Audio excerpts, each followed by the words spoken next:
Welcome to Books, Kids, and Creations, a part of the Authors on the Air Global Radio Network. I am your host, Tracy Bloom, and I feature people who inspire future generations with their work. And today I'm speaking with Sophia Gholz out of sunny Orlando, Florida, which is wonderful. I'm sure this time of year where it's cold and gray up here in Ohio. She is the award-winning author of several books, and I'm so happy to have you here today. Hi, Tracy. I'm very excited to be here with you today. Thank you for hosting me. You're welcome. It is very sunny and very warm. See, I wasn't even going to ask about it, but now I know. I figured as much, with Orlando, it's usually pretty perfect this time of year. This time of year, but give us a few months and it will be sweltering. So we'll trade off. Well, I am always fascinated about people's journeys and how they got started. So you have won tons of awards, but I'm sure that it was, as every author knows, it is not an easy process or journey to get to where you are and to get those awards and to get the author visits and to really showcase your work. How did you get started with writing? Have you always enjoyed doing that? I have. Wow. Yes, I have always loved writing. I've always enjoyed telling stories. I think it's something that everybody has inside of them, whether we use a different medium or words. But it has been a long journey. Yes, it has. Yeah. I think anybody, like you said, in this industry can attest to the lengthy journey, the lengthy backstories that most of us have. No, I've always loved writing. I've always loved books. It took me a long time to figure out that I could actually write. I spent many years, even up through my adulthood, wishing that I could be a writer and telling myself that I couldn't and I didn't have the skills. I would sit down in front of, a piece of paper, much like I'm sure, a painter would, and try and get the images and the stories from my head onto that paper. And it, didn't work. And so I thought I was terrible at it and I would just then not do it or try.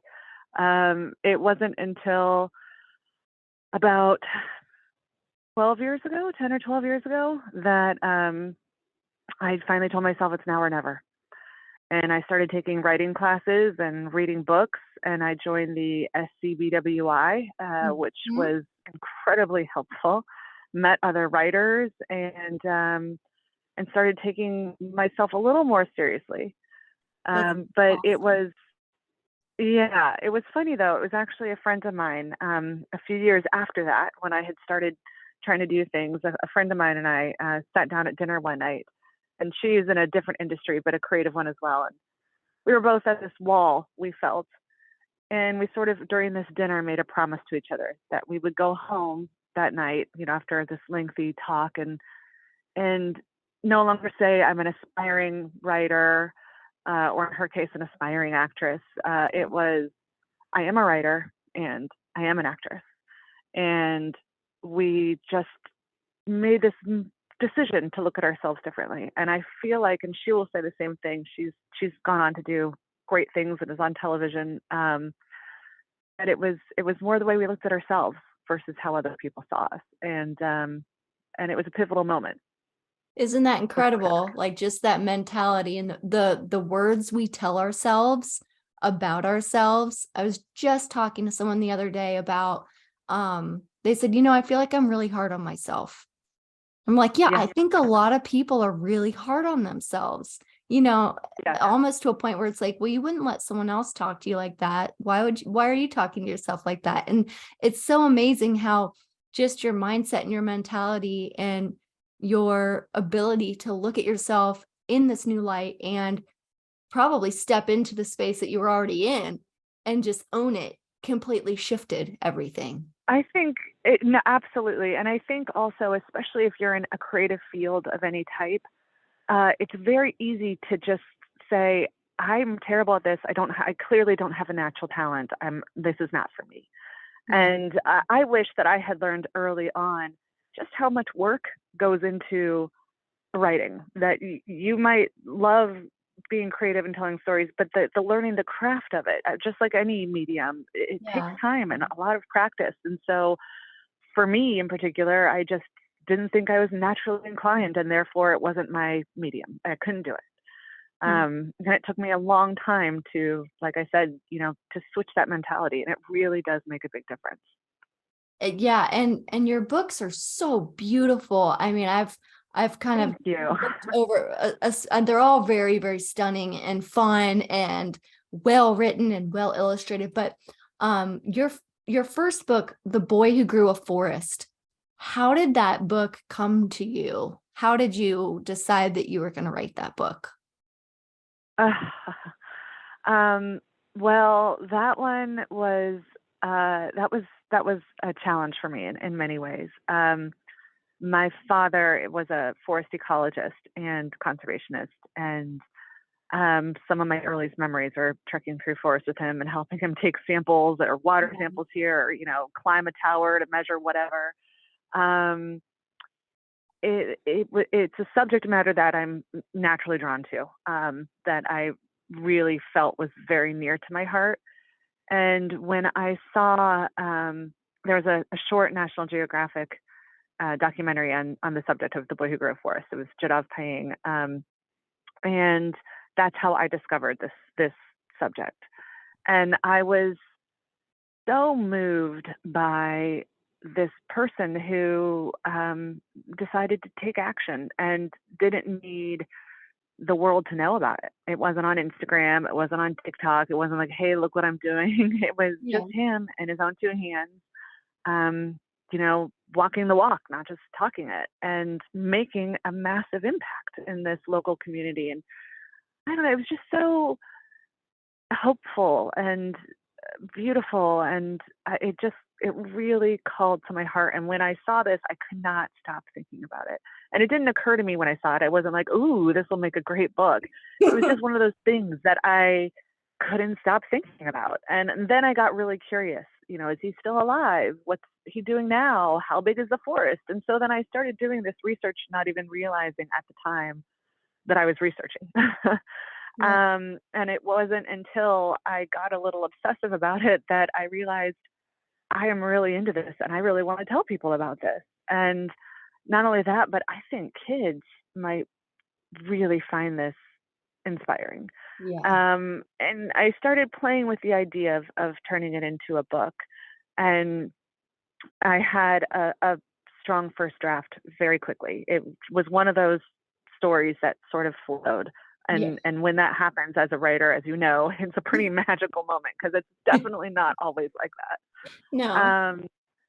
And and then I sort of put it in a drawer for a good long while. I was having, I was still trying to find an agent. I was still trying to figure out, what to do. I was told that if your first book is nonfiction, then you're going to be pigeonholed as a nonfiction author.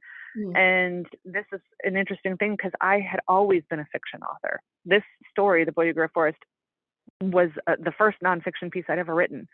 And it wasn't even because I was like, ooh, I want to write nonfiction. It was because I was just fascinated by it. Yeah. Um, and it took me some time, and then I entered it on a whim into the Florida SCBWI Rising Kite contest, Yes. and it happened to place, I think it was second, and I was blown away. And that to me was a reaffirming moment of, okay, maybe this is something to go with here. Yeah. Um, and I submitted it to an agent. They accepted it, and we started submitting it out to publishers. We got we had an editor who asked if they could hold it for a few years. Oh, you're like, At one of the "What?" big five, that was an interesting offer. We did get, and then we got some very interested editors, and then we got a full offer. And then my dad died in an accident, Oh, and my whole world sort of flipped upside down because here I am with this book that I had written for my father, and saw so much of him in this, and and and then he was gone oh, overnight, which was a shocking turn of events. I was thankfully able to share with him, I had not gotten the contract, but like I think it was like a week before he died. I was able to tell him I got an offer. This will be a book, and he'd read the manuscript. He didn't Oh, know that I was going to dedicate it to him, but he'd read it, and he knew, his daughter would be published, and it was very exciting. And then all of this happened, and then when the book finally came out, when I held it in my hands for the first time, it was such a moment. I It bet. was I poured so much more than just my heart into this. So to have it as well received as it was, and to come out, Kayla's illustrations were phenomenal. It was really a moment. To this day, clearly, it's still a moment for me. That book Yeah, was, it's yeah. incredible. And then and then you started the Dr. Henry Gholz Seeds Field Trip Endowment.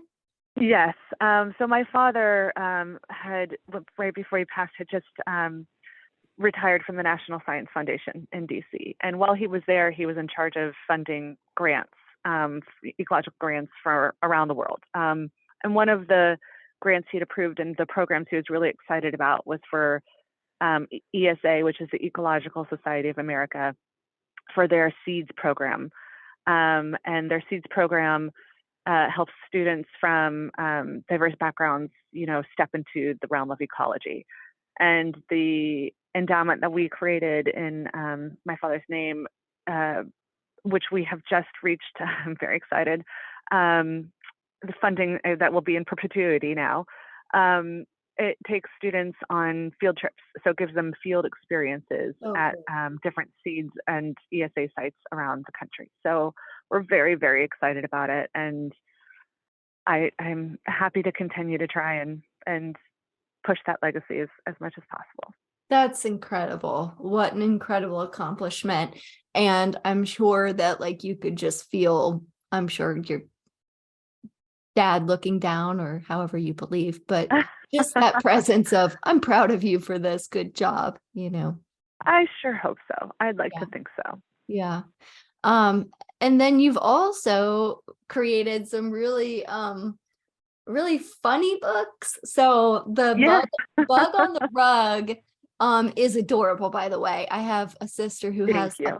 a pug and she's a pug girl. And I went, oh my gosh, this is incredible. You have a video on your website that shows a trailer for it.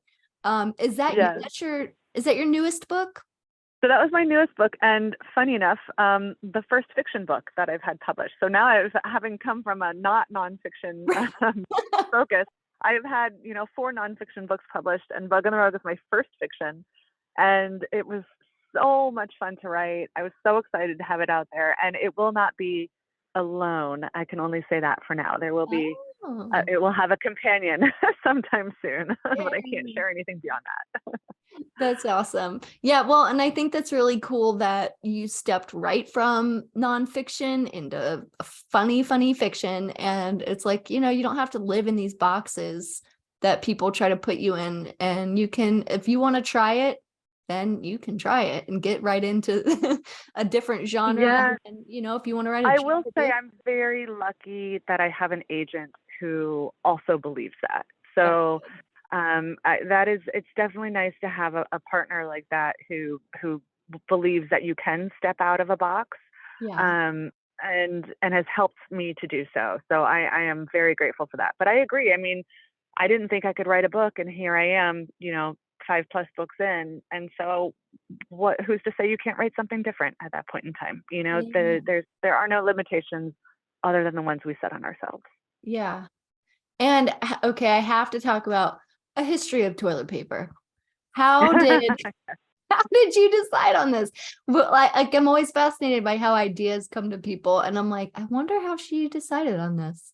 Well, I think for me, not setting out to purposefully write nonfiction, I write my nonfiction like I would fiction. They're just ideas that I really find that I can't stop thinking about, that I just Right. think are so fun and exciting. So I don't necessarily look at it as I'm going to sit down and write an informative book right now.